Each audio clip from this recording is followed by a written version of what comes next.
We are here with Katie Ginella from the Real Housewives of Orange County. Big season this season, a lot going on. Yeah. How did you feel going into your sophomore season?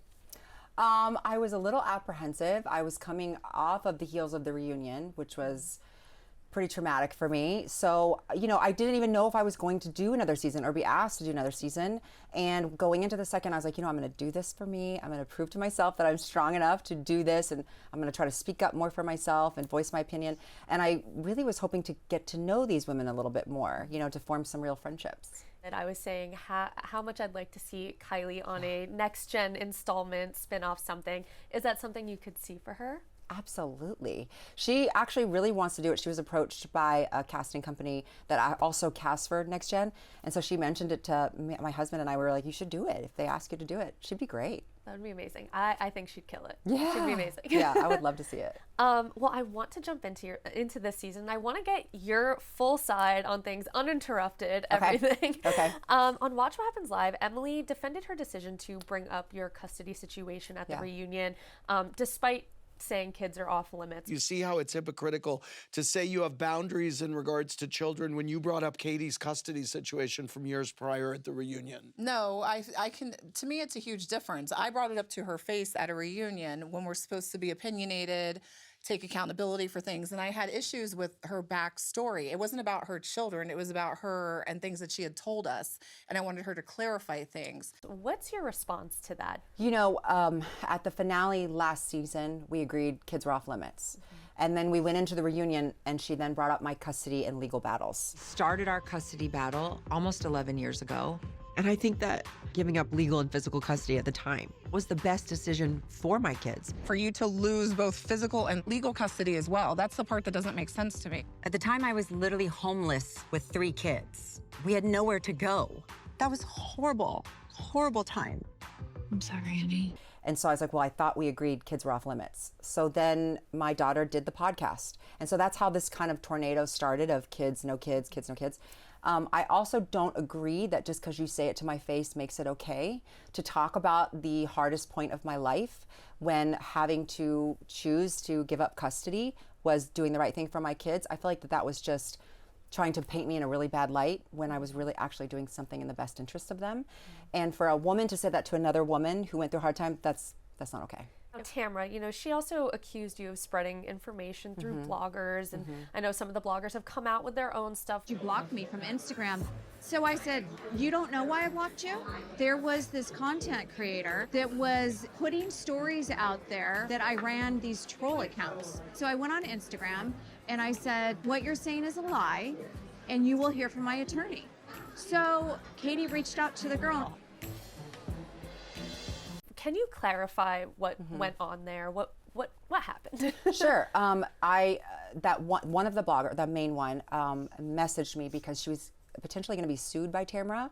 She had posted something that Tamra was running a blogger account that trolled people. And so she posted about it without even knowing if it was true or not.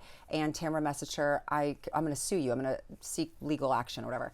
And so the girl is freaking out saying Tamra's going to sue me. So I called her on Instagram, forgetting that even happened. It was so insignificant, and told her, you're going to be okay. She's not going to sue you, but I think you should take the post down for your mental health. I think you should take it down. And that's how it went. I was being very kind and very open with this woman, and I didn't know she would want 15 minutes of fame and come back later for it. I want to get into Videogate, everything going on here, because I feel like there's been a lot of he said, she said. There's been a lot of yelling, so we don't get to hear the full everything that happens. How dare you record? So I sued you for $75,000. No, That's you equal. recorded me, and so sent it did to John. Matt.